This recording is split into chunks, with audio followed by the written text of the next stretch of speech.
When billionaire Michael Grayson walked in on his wife shaving their maid's sick daughter's head, the moment shattered their perfect world, and his reaction changed everything. In the Grayson estate, perfection wasn't a standard, it was law. And Eleanor Grayson enforced it with a smile sharp enough to draw blood. When she saw her maid's daughter, a 10-year-old girl with alopecia, an illness that stole her hair, and with it, her confidence, she didn't see sickness. She saw imperfection. If the hair is the problem, Eleanor said, then we'll remove the problem. That was the moment everything broke. A mother's scream, a child's terror, and the sound of dog clippers slicing through silence. When Michael Grayson, billionaire and husband, walked in, he wasn't just witnessing cruelty. He was confronting the cost of his own indifference. This isn't just a story about wealth or power. It's the story of how one act of cruelty forced a man to rediscover what it means to have honor. And before I forget, where are you watching from today? Leave a comment below. Enjoy the story. A 10-year-old girl was cornered, her mother fighting to stand between her and the woman holding the buzzing clippers. This wasn't a misunderstanding. It was a battle of wills over a sick child's dignity. And the billionaire who had just walked in didn't just own the house. He was about to own the consequences. The Grayson estate was less a home and more a museum of wealth. It was a vast, cold collection of marble, glass, and polished mahogany, where silence was the most valuable asset. Michael Grayson, the man who paid for it all, was its ghost. He existed in his third-floor office, a man of quiet, heavy power, absorbed in market reports and international calls. His wife, Eleanor, was the curator. She demanded perfection. Not a speck of dust on the windows, not a crease in the linens, not a flower petal out of place. Perfection was her religion, and she was its unforgiving high priestess. Into this silent, perfect world came Susan and Anna Hale. Susan was the maid. A single mother, she was quiet, diligent, and invisible, 3 qualities Eleanor prized. Susan needed this job. The pay was more than generous. It covered the rent on their small apartment, and, most importantly, the expensive specialist visits for her daughter. Her daughter, Anna, was 10 years old. She was a wisp of a girl with wide, sky-blue eyes and fine, pale blonde hair. Or what was left of it. Anna had alopecia, a condition that left her with smooth, bare patches of scalp.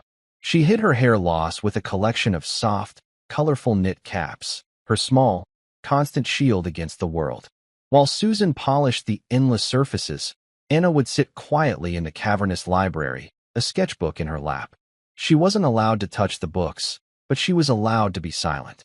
She drew pictures of birds, of trees, and most often, of a young man in an old-fashioned soldier's uniform. In her backpack, she kept her only true treasure, a heavy, dark bronze medal nestled in a worn velvet box. It had belonged to her great-grandfather, a man her mother spoke of with a quiet, fierce pride, a man who had fought in a frozen, forgotten war.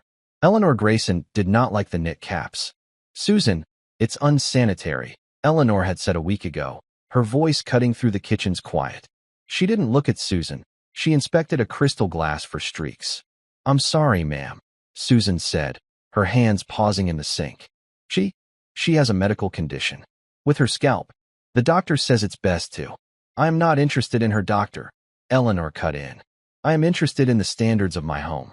That hat is casual. It's sloppy. She looks like a street urchin. She's just a child, Susan whispered, her throat tightening. She is an employee's child, Eleanor corrected. It's a privilege for her to be here. See that she looks the part. Susan, desperate, had tried to comply.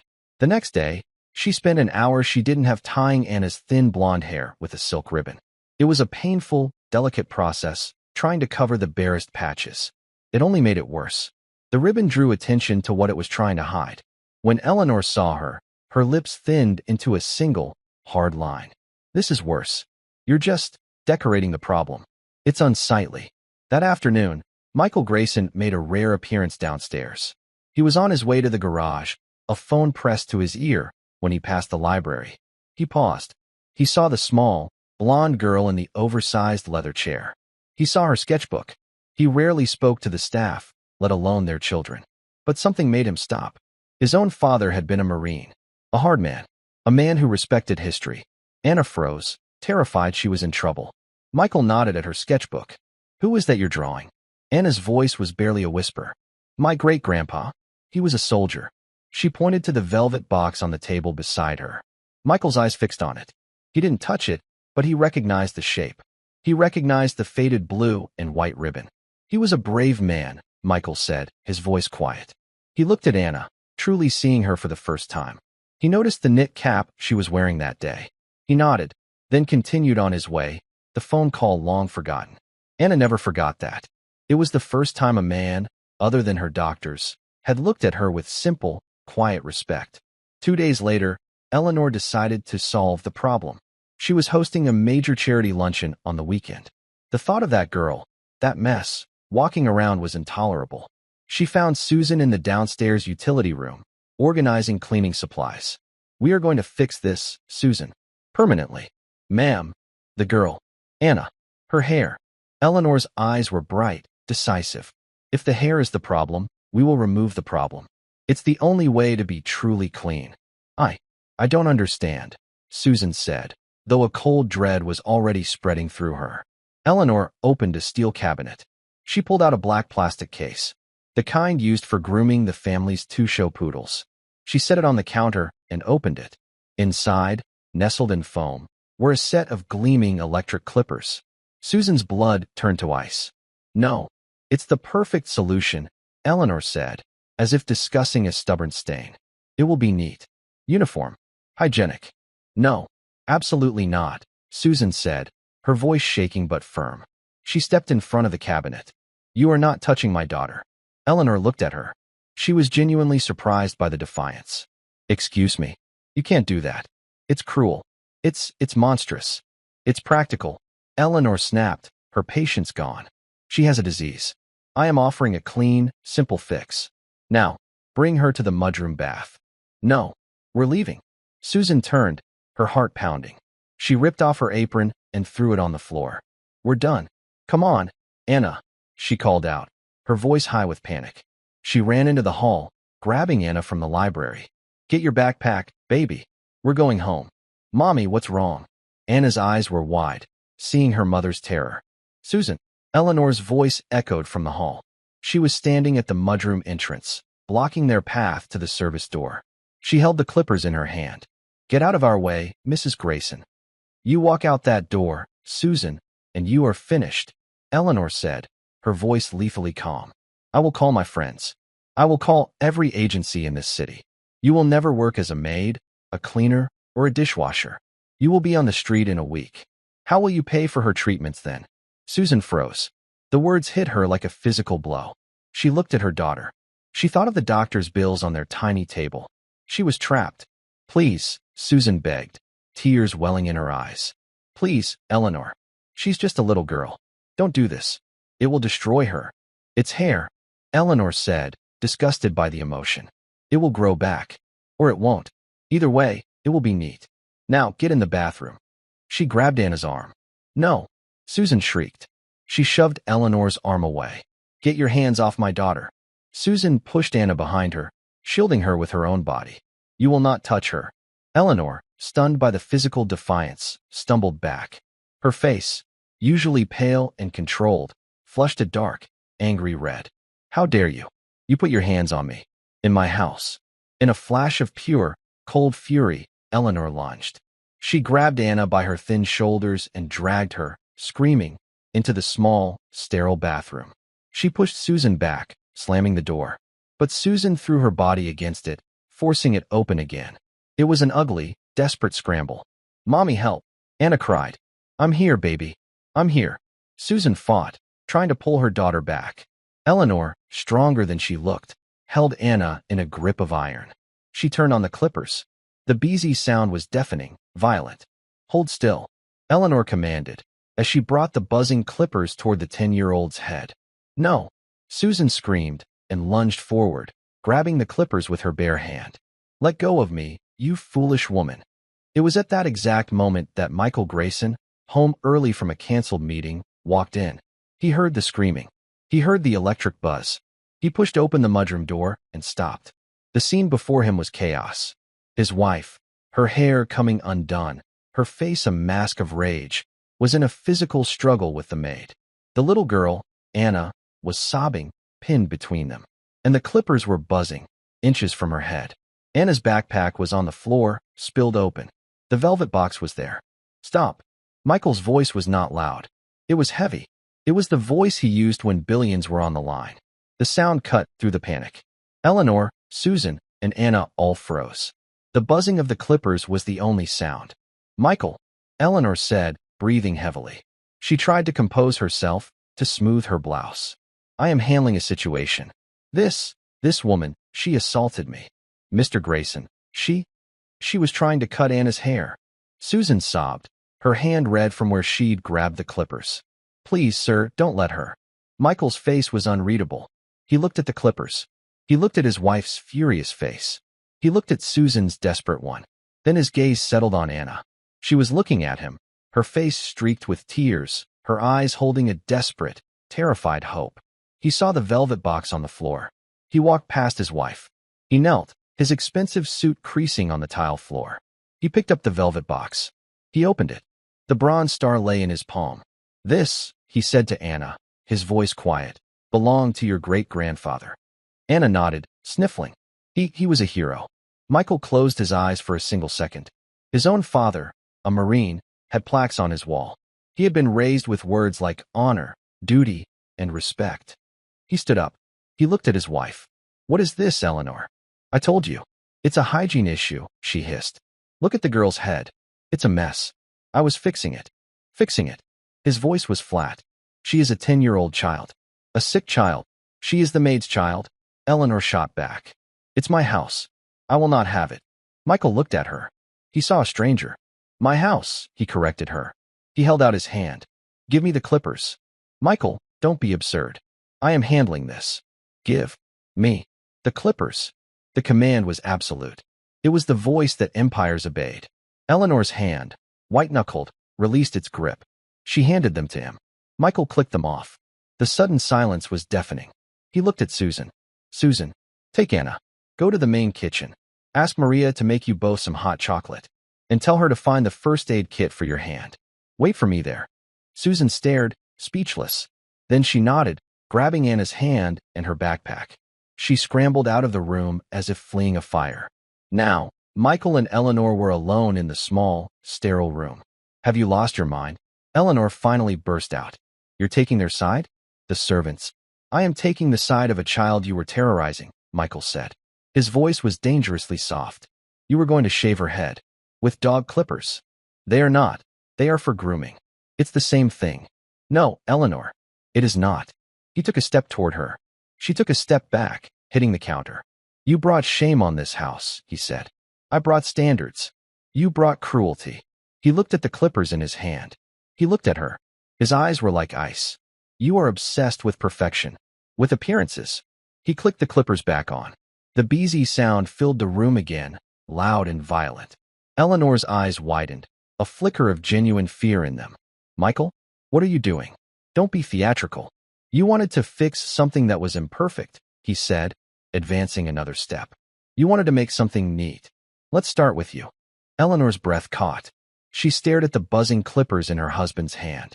For the first time in their long, cold marriage, she felt a genuine spike of fear. Michael, stop this. You're behaving like a lunatic. He advanced one more step. The small room felt suffocating. He was not angry. He was cold. It was the coldness of a glacier, a slow, unstoppable force. You like to fix things that are untidy, Eleanor. You like to clean up imperfections. This is not funny, she shrieked, pressing her back so hard against the wall that a porcelain soap dish rattled. Michael clicked the clippers off. The sudden, heavy silence flooded the room. He placed them on the counter. He did not look at her. He looked at his own reflection in the mirror. He saw a man he barely recognized. A man who had let this cruelty grow in his own home. You will pack a bag, he said, his voice quiet. Eleanor's fear vanished, replaced by her usual, haughty indignation. I will do no such thing. I am the mistress of this house. You will pack a bag, he repeated, finally turning his eyes on her. They were flat, devoid of any warmth. You will move into the guest wing. Immediately. The guest wing? Like a visitor? In my own home? Absolutely not. It is my home, Eleanor. You have reminded me of that. You live here. You enjoy a life of privilege, all because of my name. And today, you used that name to terrorize a sick child and assault her mother. You have shamed me. You have shamed this house. I did what was necessary. You are done, he said. The finality in his voice was absolute. We will speak later about the terms of our future. But for now, you will go to the guest wing. You will not speak to the staff. You will not go to the kitchen. And you will never go near Susan or Anna again. Do you understand me? You can't do this, Michael. I will not be dismissed. I am not dismissing you, he said. I am containing you. You are a problem. I am handling the problem. Go. Now. Eleanor stared. She saw he was not negotiating. Her power in this house was a complete illusion. It was his. It had always been his. Her face hardened into a mask of pure, cold fury. Without a word, she straightened her blouse, turned, and walked out of the bathroom. Her steps were rigid, her head held high, defeated but defiant. Michael stayed in the small room for a long moment. The faint, metallic smell of the clippers hung in the air. He leaned on the counter, his large hands gripping the marble edge. He thought of his father. He thought of the metal. He felt a profound, heavy shame. The main kitchen was in a separate wing. It was a vast, warm room that smelled of baking bread and rosemary. It was the only room in the house that felt alive. Maria, the head housekeeper and cook, was a stout woman in her late 60s with kind eyes and capable hands. She was wiping down a copper pot when Susan and Anna burst in. Maria, please, Susan sobbed, her composure breaking. She was shaking. We have to go. Maria's eyes went wide. She saw Susan's red, scraped hand. She saw Anna's tear-streaked face. Good heavens, child. What happened? What did she do to you? Maria was one of the few who dared to call Mrs. Grayson she. She tried to cut Anna's hair, Susan whispered, and the confession made her nearly collapse. I tried to stop her. Mr. Grayson, he came in. He sent us here. Maria's lips pressed into a thin line. She had seen Eleanor's casual cruelty for years, but never this. That woman. She is ice. Here, sit. Sit down. Maria bustled over, grabbing a clean dish towel. She ran it under cold water and gently wrapped it around Susan's hand. This is a bad scrape, Susan. You grabbed it. Susan nodded, wincing. I didn't want her to touch Anna. You did right, Maria said fiercely. She turned to Anna, who was standing by the door, trembling. And you, Mija. Come. You are safe here. Maria poured a large mug of milk, added a heavy spoonful of cocoa, and put it in the microwave. She set the warm mug in front of Anna, along with 2 cookies. You drink this. No one will bother you here. Anna wrapped her small, cold hands around the mug. She looked at her mother. Susan was sitting at the massive wooden staff table, staring into space. Her mind was racing. He sent us here. But why? To fire us quietly? To make sure we don't sue? He saw me shove her. He saw me grab the clippers. He'll say I'm unstable. We have to leave. I have to get Anna and run.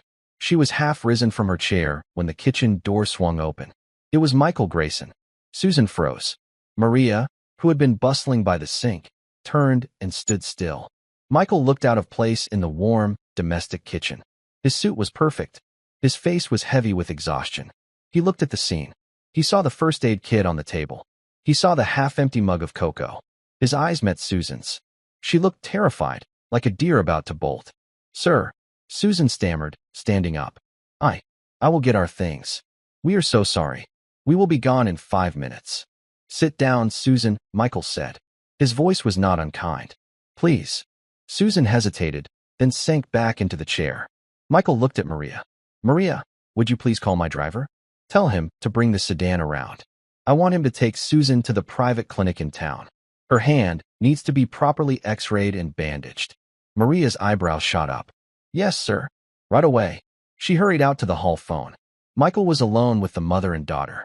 He pulled out a heavy wooden stool from under the counter. He sat down at the table with them. It was the first time in Susan's 2 years of employment that a Grayson had ever sat at the staff table. He looked at Susan. First, I want to offer my deepest, most profound apology. What happened in this house, what my wife did, it was an outrage. It happened under my roof. The ultimate failure is mine. I am deeply sorry. Susan stared, speechless. Tears welled in her eyes, but these were not tears of fear. They were tears of shock. Michael then turned his full attention to Anna. His stern features softened. "Anna," he said gently, "your backpack. It's spilled in the hall. I brought this for you." He reached into his suit pocket and pulled out the worn, velvet box. He placed it on the table. "May I?" he asked. Anna nodded. He opened the box. He picked up the heavy bronze star, the sunlight from the kitchen window catching its dark metal. "My father was a Marine," Michael said, his voice quiet, distant. "He was a very hard man, but he taught me about honor. He taught me that there are people who wear fancy clothes, and there are people who have character. Your great-grandfather," he said, tapping the metal. "He had character. He had honor." He looked at Anna. "That makes you the relative of a great man. It makes you a person of distinction. You have nothing, ever, to be ashamed of." He looked at the fine, thin blonde hair. "Your mother said you have a medical condition." Susan finally found her voice. "Alopecia, sir. We see a specialist. But it's very expensive. And they say there isn't much to be done." Michael nodded, his mind already working. He was a man who solved impossible problems. "There are always things to be done. I am not a doctor, but I know the best ones in the world. I am going to make some calls." "Sir, you don't." Susan started, overwhelmed. "You don't have to do that." "Yes," Michael said. "I do." He looked back at her. "Maria will show you to one of the main guest suites. You and Anna will stay there." "Sir, no. We can't. That's for guests." "You are my guests," Michael said, his voice firm. "You are not staff. Not today. You are guests of this house, and you are under my personal protection. Your job is secure. Your safety is secure. We will find Anna the best care. That is my promise." He stood up. He gently pushed the velvet box toward Anna. "Hold on to that. It's important." He walked to the door. He paused, his hand on the handle, and looked back at Susan, who was now crying openly into her hands. "Get your hand looked at, Susan. That's an order." He left. Susan looked at Anna. Anna looked at her mother. A small, watery smile crept onto Anna's face. She picked up the cookie and took a bite. For the first time since she had set foot in this house, the 10-year-old girl felt truly, completely safe. Maria returned to the kitchen a few moments later, her face a mixture of shock and quiet satisfaction. "Mr. Grayson's driver is waiting at the front entrance, Susan. Not the service door. The front one." Susan nodded, her mind numb. She felt like she was in a dream. I can't leave Anna," she stammered. "I will watch her, Mija," Maria said, placing a firm hand on Susan's shoulder. "I will take you both to the Rose Suite. You will get your coat. Anna and I will wait. She will be safe with me." The Rose Suite. Susan's heart skipped. That was on the main floor, reserved for important guests. It overlooked the gardens. She had only ever been in it to clean. "Maria, we can't." "Mr. Grayson was very specific," Maria said, her tone allowing no argument. "You are his guests. Now come." Maria led them from the warm kitchen, through the service hall, and into the main corridor. The marble floors gleamed. Anna, clutching her backpack, looked up at the soaring ceilings, her eyes wide. Maria used her master key to open the heavy, white-paneled door of the Rose Suite. The room was breathtaking. It was not just a room. It was larger than their entire apartment. A huge, four-poster bed sat in the middle, piled high with soft, cream-colored pillows. A crystal chandelier hung from the ceiling. A private, marble bathroom was visible through an open door. "Anna, honey, you can sit on the bed," Susan said, her voice a whisper. She herself was afraid to touch anything, afraid she would leave a mark, a stain from the real world. Anna crept over and touched the silk comforter. It was the softest thing she had ever felt. "You wait here with Maria," Susan said, forcing a calm she did not feel. She looked at Maria. I will be back soon." "Go," Maria said. "Heal your hand. We will be fine." Susan walked out of the room. She walked down the main hall, past the grand staircase, and toward the massive, carved front doors. Tom, Mr. Grayson's driver, a quiet man in a black suit, was standing there. He opened the door for her. "Ma'am," he said, his voice respectful. Susan had worked in this house for 2 years. He had never called her ma'am before. She stepped out into the daylight. The black sedan was waiting. Tom held the rear door open. Susan, the maid, got into the back seat, and he closed it behind her. The click of the lock was a sound that separated her old life from the new one she could not begin to understand. As they drove down the long, Gravel drive. Susan looked at her hand. It was throbbing. The scrape from the clippers was raw and red. She had fought. She had lost the fight, but she had fought. And then, he had appeared. The clinic was not a clinic. It was a private medical building of glass and steel. Tom led her inside. Mr. Grayson called ahead. He said to the receptionist. Right this way, Mrs. Hale, the woman said, smiling. There was no wait. There was no paperwork. A doctor saw her in a private room. He was kind, his voice gentle. You've had a bad encounter, he said, examining her hand. No breaks, thankfully. But you have a severe sprain and deep bruising. You must have grabbed something very hard. Yes, Susan whispered. I did. He cleaned the wound and bandaged her hand firmly from her palm to her wrist. He gave her a prescription for the pain. It will be tender for a week or two, but you will heal. Susan felt a strange, light-headed wave of relief. It was done. It was over. The bill. She started, fumbling for the thin wallet in her coat pocket. There is no bill, Mrs. Hale, the doctor said, patting her good hand. It's all taken care of. Mr. Grayson has you on his personal account. While Susan was gone, Michael Grayson was in his sanctuary, his third-floor office. It was a vast, dark room, lined with books. A single, massive desk faced a wall of glass that overlooked the entire estate. This was his command center. From here, he moved markets, bought companies, and shaped his world. Today, his world had shrunk to a single, small family. He was on the phone. His voice was quiet, but held an ironclad authority. David Michael Grayson here. He was speaking to Dr. David Matthews, the head of pediatric dermatology at the most exclusive research hospital in the country. Michael, good to hear from you. What can I do for? I have a patient for you. A 10-year-old girl. Anna Hale. Her mother works for me. He paused. The case is sensitive. She has alopecia. It's causing her significant distress. And it has been aggravated. Aggravated how? David asked. Michael closed his eyes. He saw the clippers. He saw his wife's face. Aggravated by an act of profound cruelty. The girl is traumatized. I need her to see the best. I need her to see you. Of course, Michael. Send me her files. We'll set up a consultation. No consultation, Michael said. I want a full workup. I want your entire team. I am funding this. Whatever research you need, whatever treatment you can imagine. This is your new priority. I'm sending her and her mother to you in the city tomorrow. There was a pause. Michael, that's a significant commitment. The girl's great-grandfather, Michael said, was a hero. He was decorated.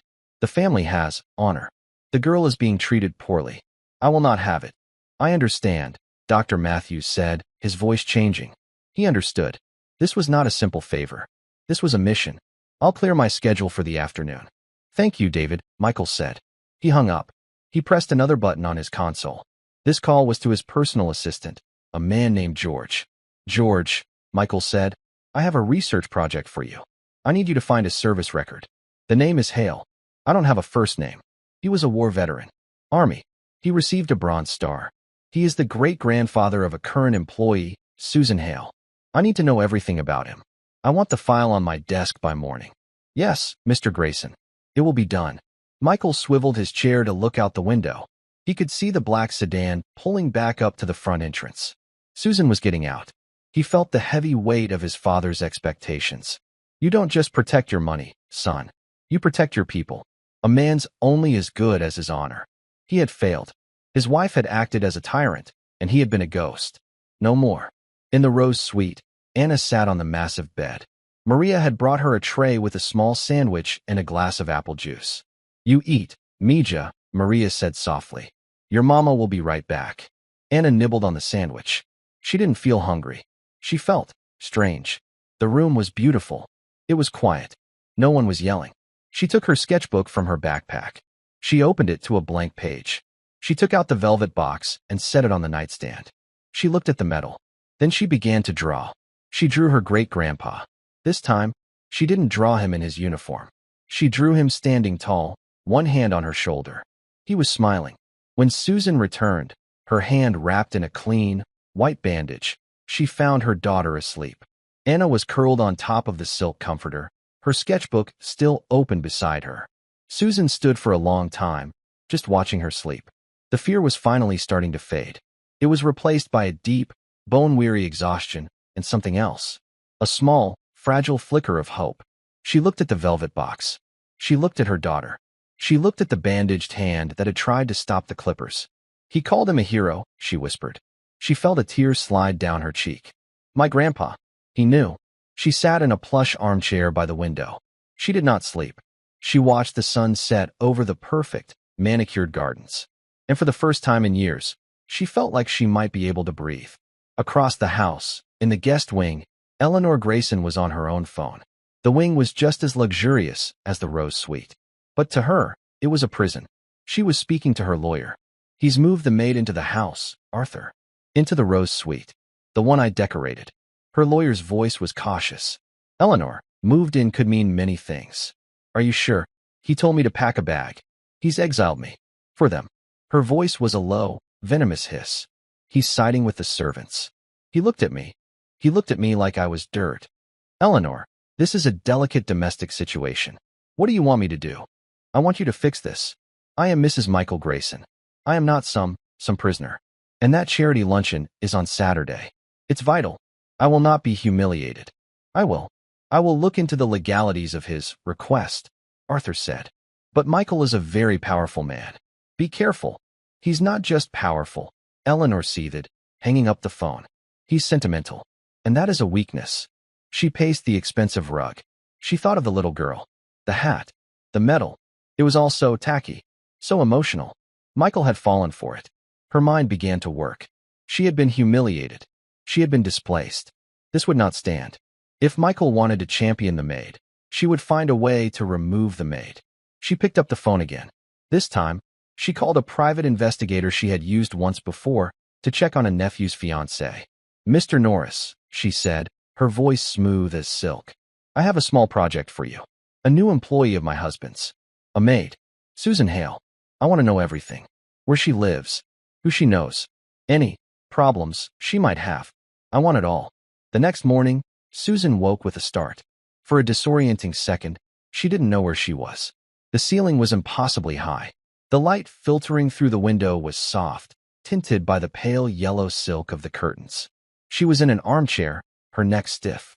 Then it all came rushing back. The clippers. The scream. Mr. Grayson. She looked at the four-poster bed.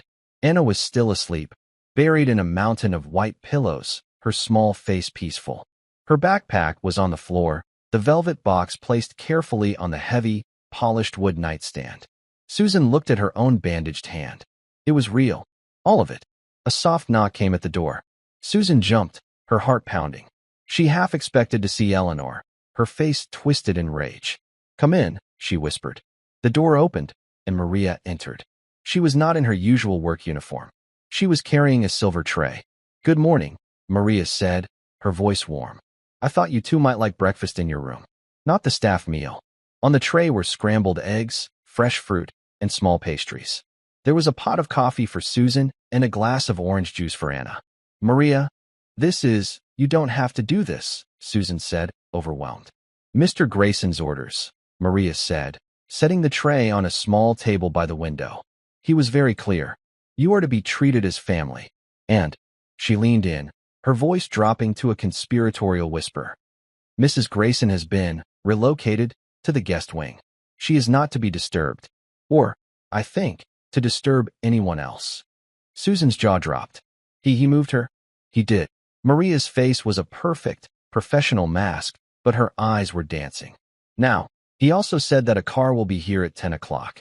It's to take you and Anna into the city. The city? A doctor's appointment. For Anna. He said he has arranged for the very best. Susan simply nodded. It was too much to take in. The best. What did that even mean? At 9 a.m., Michael Grayson was in his office. He had been there since 5. A fresh, black coffee sat untouched on his desk. His assistant, George, a thin, impeccably dressed man in his late 50s, entered the room. He placed a single, slim folder on the desk. You were correct, Mr. Grayson. The name is Thomas Hale, Susan Hale's paternal grandfather, which would make him Anna's great-grandfather. Michael opened the folder. He didn't look at George. His eyes scanned the first page. It was a summary of a military service record. Tell me, Michael said. Thomas Hale, U.S. Army, 7th Infantry Division, George recited, his voice flat. Served in the Korean War. His unit was part of the Chosen Reservoir campaign. A brutal engagement, sir. Extreme cold. Overwhelming enemy numbers. Michael knew the history. His own father had served in Korea. He had called the men who survived Chosen ghosts and giants. He was awarded the Bronze Star, George continued. I saw the medal, Michael said. Yes, sir. But the initial award was a Bronze Star.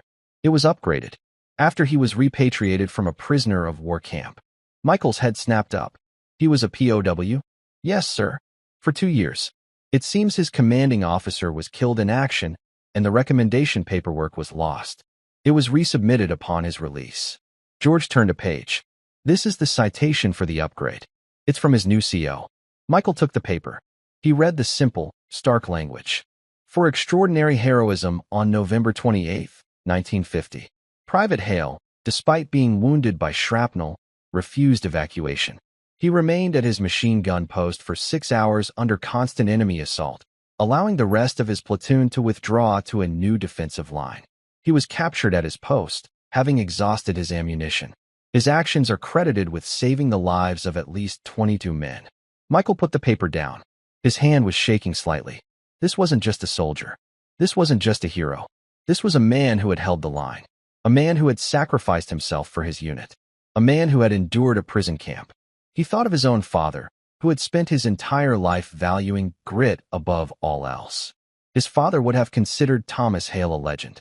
And this man's great-granddaughter, a small, sick child, had been terrorized in his own house. By his own wife. Over a hat. George, Michael said, his voice thick. Sir, find out where Thomas Hale is buried, and find out the status of his family's benefits.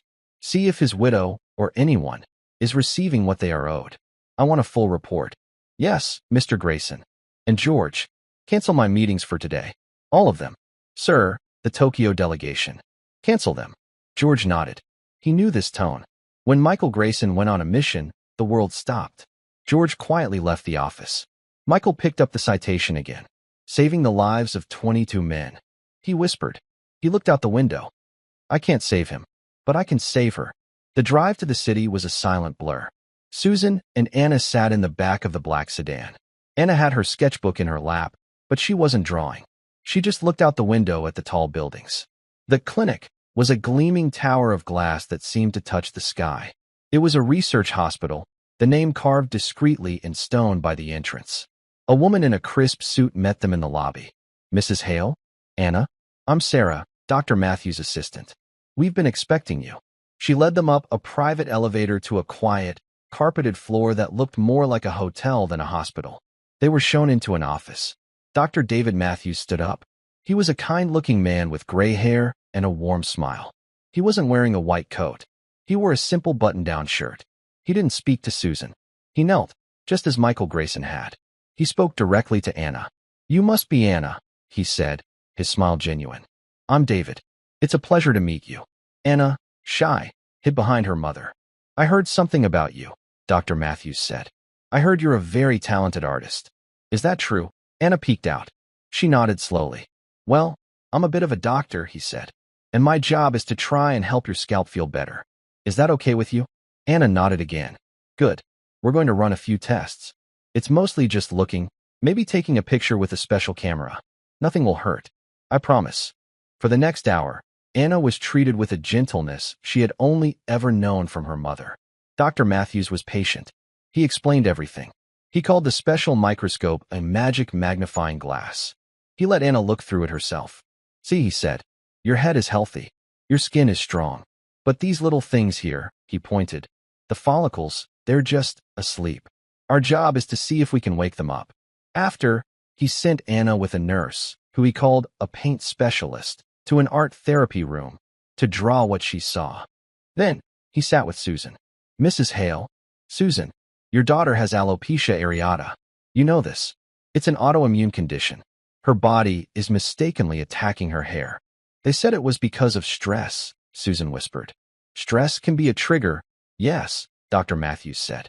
But it's not the cause. This is not her fault. And it is not your fault. Do you understand? Susan felt a pressure in her chest release. She nodded, tears welling. What Mr. Grayson told me about the recent trauma, That could certainly cause a new flare-up. It's clear she's under a great deal of emotional strain. What can we do? Susan asked, her bandaged hand gripping her knee. Mr. Grayson has authorized us to be aggressive. In the best way. We have a new topical treatment. It's in trial, but the results for children are remarkable. It's not a cure, but it can teach the body to stop fighting itself. He explained the process. It was a simple cream applied daily. No needles. No harsh pills. But, he said, leaning forward, that's only half the battle. The hair isn't the real problem, is it? It's the cruelty she's faced. The shame. Susan's breath hitched. We have the best child psychologist in the city on this floor. Dr. Evans. I'd like Anna to start seeing her. We treat the body, and we treat the heart. Mr. Grayson has insisted on it. He's covering everything. Susan finally broke. The fear, the relief, the sheer, crushing weight of this kindness. She put her head in her hands and wept. At that same moment, in the prison of the guest wing, Eleanor Grayson's phone vibrated. It was Mr. Norris, the private investigator. That was fast, Eleanor said, her voice sharp. You pay for speed, Mrs. Grayson. I got what you need.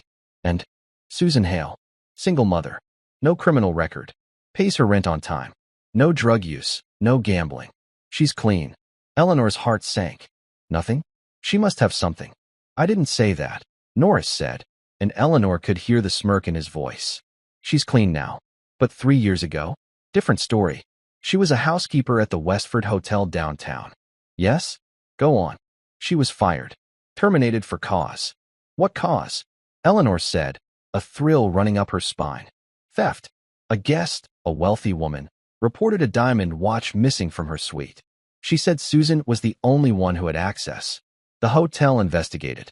They didn't press charges. The guest didn't want the publicity. But they fired Susan on the spot. She signed a non-disclosure agreement to get her last paycheck. Eleanor's mind raced. It was perfect. She's a thief, Eleanor whispered. A common, low-class thief. And now she's in my house, in the Rose Suite, manipulating my husband. Looks that way, Norris said. I'm sending you the full report. The name of the guest, the hotel manager's report. It's all there. Good, Eleanor said, a slow, cold smile spreading across her face. Excellent work, Mr. Norris. She hung up the phone. She looked at her reflection in the gilded mirror. Michael thought he was so honorable, so sentimental. He had moved a thief into his house. He was paying for her child's art therapy. He had called her a problem. Oh, Michael, she said to her reflection. You have no idea what a problem looks like. But you're about to. She picked up her phone. She didn't call her lawyer. She called the society editor for the City Chronicle. The next morning, the house was still. Michael Grayson sat in his third-floor office. The sun was rising, casting long shadows across his desk. In his hand, he held the single-page citation. Extraordinary heroism. Refused evacuation. Saved the lives of 22 men. He read the words over and over. They felt heavy. They felt real. They were the opposite of his wife. They were the opposite of the cold, perfect world he had built. His assistant, George, knocked and entered, his face pale. He did not speak. He simply held out a tablet. Michael took it. It was the website for the City Chronicle. The lead story. Scandal at the Grayson estate. Billionaire's wife exiled to guest wing as distressed Maid moves in. Sources allege Maid's shocking criminal past. Michael's blood ran cold. He read the article. It was a masterpiece of anonymous sources and cruel innuendo. It painted Eleanor as a concerned, dutiful wife, worried for her husband's state of mind. It painted Michael as an erratic man, taken in by a designing employee. And then, the final, brutal paragraph. Sources close to the family are most concerned by the Maid's, Susan Hale's, history. The Chronicle has confirmed that Ms. Hale was terminated from a prior position at the exclusive Westford Hotel for theft. She was a thief, and my heart breaks to think of her having influence over Mr. Grayson, said one concerned friend. Michael read the word. Theft. He set the tablet down. The silence in the room was heavy. Get me Robert Davenport, Michael said to George. Sir. Robert Davenport. Of Davenport Industries. Get him on the phone. Now. Yes, sir. George fled the room. Michael stood. He felt the cold, familiar rage he reserved for the boardroom. The rage he felt when a rival tried to cheat him. Eleanor had not just leaked a story. She had declared war. In the Rose Suite, Susan was helping Anna get dressed. They were going to the city again for Anna's first art therapy session. Anna was nervous, but Susan felt a lightness she hadn't felt in years. She felt safe. Maria knocked and entered. She was holding a copy of the City Chronicle. Her face was ashen. "Susan," she said, her voice trembling. You must not look at this." But Susan had already seen the headline. Her eyes darted to the text, to her name, to the words Westford Hotel, to the word theft. The blood drained from her face. The hope that had filled her for 24 hours vanished. She stumbled backward and sat on the edge of the bed. "No," she whispered. "No, she found it. She found it." "Found what?" Maria asked, rushing to her side. I. Susan couldn't breathe. This was the secret she had carried for 3 years. The shame that had kept her in line. The reason she had been so afraid of Eleanor. "Mommy," Anna asked, seeing her mother's terror. "Mommy, what's wrong?" Susan was back in that hotel office, the manager sliding a paper toward her. "Sign this. Just say you mishandled property, or we call the police." She was going to be sick. The door to the suite opened. Michael Grayson stood there. He was holding the same newspaper. His face was a stone mask. Susan looked at him. The man who had saved her. The man who had called her daughter's family honorable. He was looking at her. And he knew. "Mr. Grayson," she whispered, tears streaming down her face. I can explain. Please. I didn't steal it." Michael walked into the room. He looked at Maria. "Maria, would you please take Anna to the kitchen? Get her that hot chocolate she likes." "No," Anna cried, clinging to her mother. "I'm not leaving." Michael's face softened. He knelt. "Anna, it's okay. Your mother is not in trouble. I am here to help. I promise you. Go with Maria. I need to speak to your mom. It's how I can fix this." Anna looked at her mother, then at him. She saw the truth in his eyes. She nodded, her small face grim. She took Maria's hand and left. Michael closed the door. It was just him and Susan. "Tell me," he said. His voice was not accusatory. It was quiet. Heavy. "Tell me what happened at the Westford Hotel." Susan took a shaky breath. She looked at her bandaged hand. "It was a watch," she said, her voice small. "A diamond watch. The guest, Mrs. Davenport, she left it on the nightstand, right by the glass of water. I was terrified it would get knocked off. So I picked it up, and I put it inside her jewelry box. On the dresser. I was trying to protect it." She looked at him, her eyes pleading. "When I came back, she was screaming. The hotel manager, security, they were all there. She said I stole her watch. I told them where I put it." The manager opened the jewelry box, and there it was. "Then what happened?" Michael asked. "Mrs. Davenport. She was so embarrassed. And she got angry. She said I must have been moving it to steal it. She said I only put it back because I got caught. The manager, he believed her. He said it was her word against mine. So they fired you. They threatened to call the police." Susan wept. "They said if I signed a paper, an NDA, and admitted I mishandled guest property, they would let me go. I had Anna. She was 7. I was a single mother. I couldn't go to jail. I couldn't. So I signed. I signed the lie. I'm so sorry, Mr. Grayson. I'm not a thief. I'm not." Michael was silent for a long time. He looked at this woman, broken by a system designed to protect the rich from embarrassment. "You are not a thief, Susan," he said. Susan looked up, shocked. You believe me?" "I do." He pulled his phone from his pocket. "And I have proof." He pressed a button. It was a speakerphone call, already in progress. A man's gruff, older voice filled the room. "Was a mess, Michael. A complete mess. Julia, my wife, she was not well then. Hysterical. Lost her own watch. Blamed the maid. Found the watch. Still blamed the maid. It was disgusting." Susan's hand flew to her mouth. "I know, Bob," Michael's voice said. "I have that maid here." "You do?" the voice said. "Good. I hope you're treating her well. I sent a letter to the hotel manager. Told him to apologize. Offered to pay the girl's salary for a year. The coward probably threw it in the trash. He was terrified of Julia. Listen, Michael. That maid, whoever she is, she was a good woman. She was the only one who got Julia's coffee right. She was honest. My wife was wrong." Michael looked at Susan. "This is Robert Davenport. His wife was the guest at the hotel." Susan was sobbing, but for the first time, they were tears of pure, unburdened relief. "Mr. Davenport," Michael said, "thank you. That's all I needed. Take care of her, Michael. People like that, they're rare. Michael ended the call.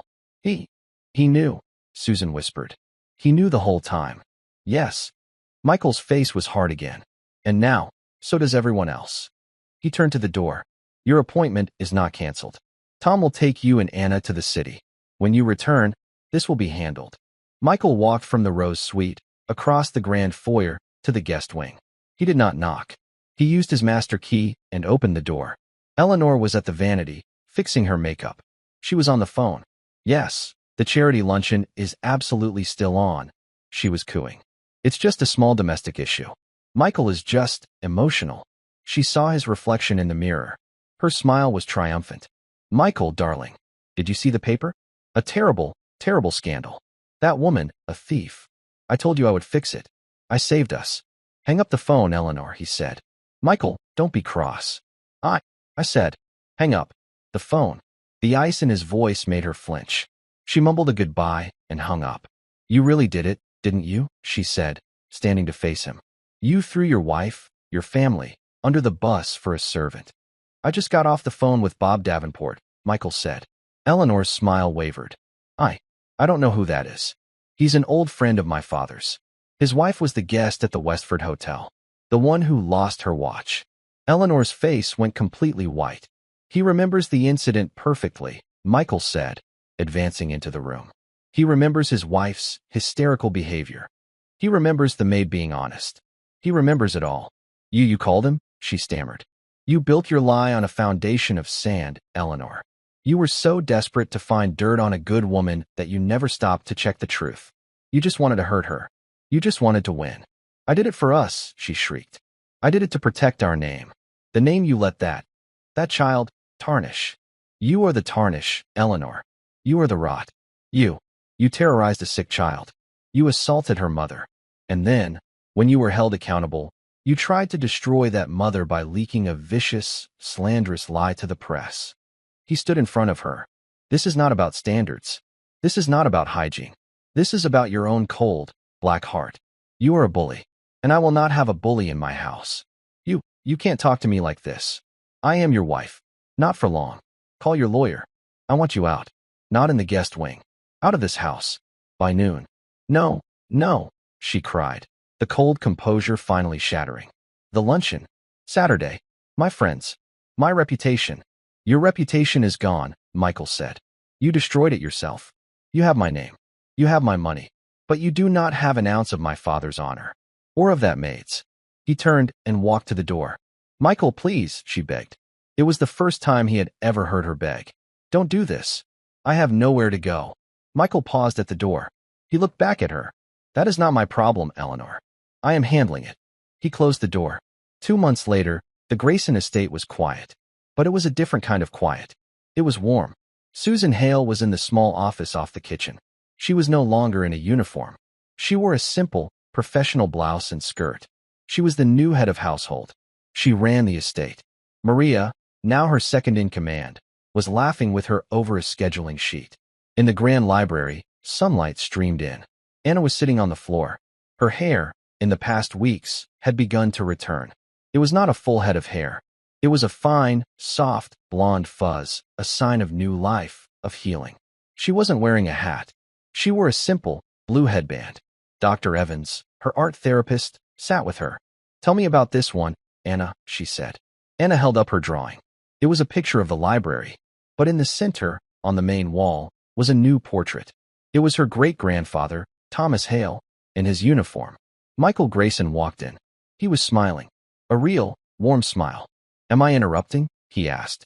Mr. Grayson, Anna said, jumping up. I see you're redecorating, he said, looking at her drawing. I like it. In fact, he held up a framed object. It was not a painting.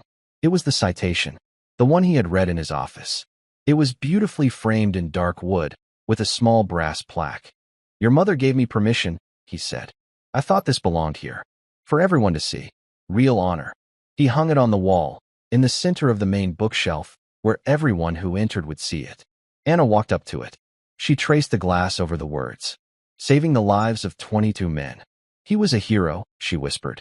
Yes, Michael said, his voice thick. He placed a hand on her small shoulder. And heroes come from heroes. Anna looked up at him. She looked at her reflection in the glass, at her own recovering head. She was not the maid's daughter. She was not the sick girl. She was the great-granddaughter of a giant. Michael watched her. He had walked in on an act of cold, silent power. He had seen a 10-year-old girl held down, her dignity being stripped away. He had changed the rules. And in doing so, he had found something he thought he'd lost. He had found his own honor. He had built a fortress, not of marble, but of kindness. And it was the strongest thing he had ever owned. And that's where we'll leave this story for now. I hope it gave you a moment to pause, to step away from the noise of the everyday, and just drift for a while. I'd love to know where this story found you. Maybe on your drive home, winding down after a long day, or just looking for something real. Share your thoughts in the comments. I read every one. And if you'd like to join me for the next story, liking and subscribing helps more than you think. Thanks for spending this time here. It means a lot.